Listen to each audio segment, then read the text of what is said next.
Now, the White House continues to be frustrated by leaks, and they are cracking down.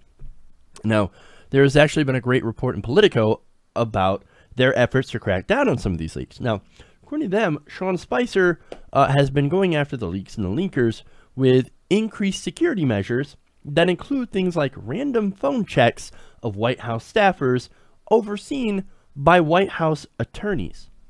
Now, do you get this? Attorneys. They're bringing in the lawyers. Why are they bringing in the lawyers? Well, Politico is going to explain, but first, we'll get to something else.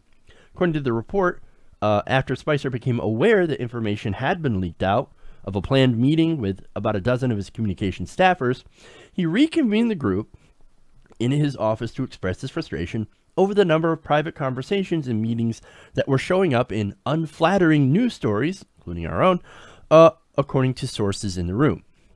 Now, upon entering Spicer's office, for what one person briefed on the gathering described as, quote, an emergency meeting, staffers were told to dump their phones on the table for a phone check to prove they had nothing to hide. So here comes Spicer saying, I'm so pissed at these leaks. Give me your phones. Give me your phones. Give me your cell phone. I want to see if you're the leak. Are you the leak? Are you the leak? Maybe you're the leak. Give me your phone. Give me your phone. Well, can he actually do that? Well, that's what the lawyers are about. In fact, he was accompanied by a lot of lawyers to make sure that what he was doing was legit. Now, again, but why?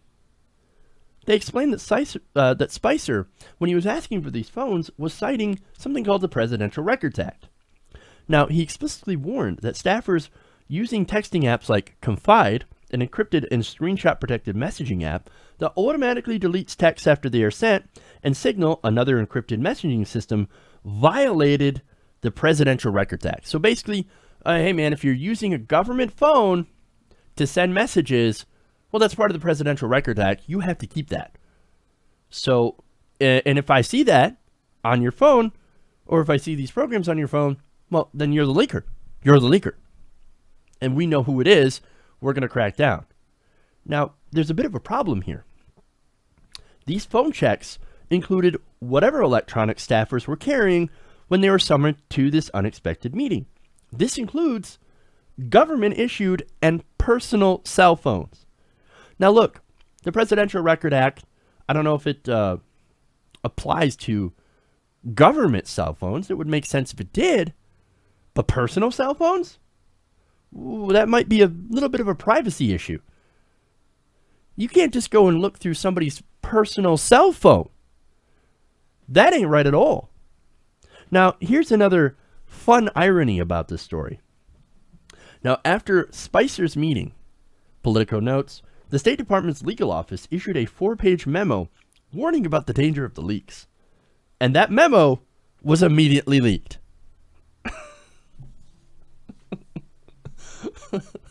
Hey guys, don't leak this. Whatever you do, don't leak this memo. Oh shit, it just got leaked. Now it's in the Washington Post. Again. Oops. That's hilarious. Now the article also notes that Spicer is convinced that these leaks are originating from the communications department. That's his department. That, of course, has led to a very tense environment.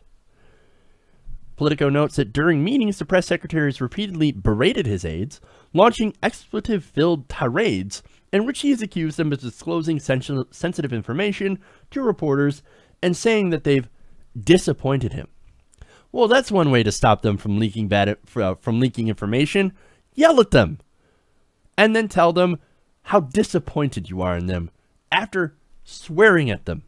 That's great. That's good. That's really going to help reduce the number of the leaks, Sean. Really. You know the Melissa McCarthy playing Sean Spicer? It gets more accurate every day. Flipping out on his own aides and his own staff. Jeez.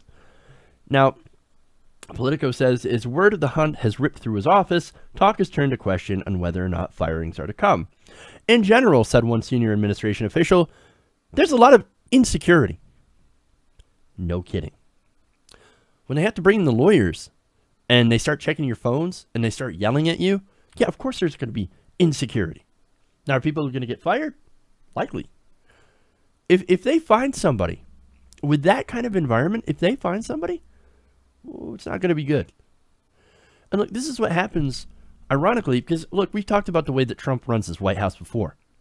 How he's running this like not only a business, but an episode of Celebrity Apprentice, where everybody's in competition with each other. Everybody's trying to replace each other, usurp each other, one-up each other to try and get somebody else's job. Well, this is sort of the atmosphere where everybody's at each other's throats. Is a perfect place to have leakers. They're not working as a team. They're not a well-oiled machine. No, they're constantly at each other's throats, according to these leaks. Of course, the White House is like, no. We are a well-oiled machine. We have no conflicts whatsoever. It's just a fake news media attacking us again. Then why are you getting so mad at the leaks if they're just fake? Oh, well, they make us look bad. But actually, things aren't working that way. That's not what the leaks are saying. Look, man, this is deeply, deeply dysfunctional. I can't believe the White House is running like this. It really is absolutely disastrous and amazing. This might be the most dysfunctional White House I have ever seen. And I don't think, even if they find these leakers, I don't think it's going to get much better. We've got a disastrous 4 years ahead of us. Buckle up. Hey everybody, thanks for watching this video. If you want to see more like this, please hit the subscribe button below. And if you want to support truly independent progressive media, please consider becoming a patron at patreon.com/TYTNation.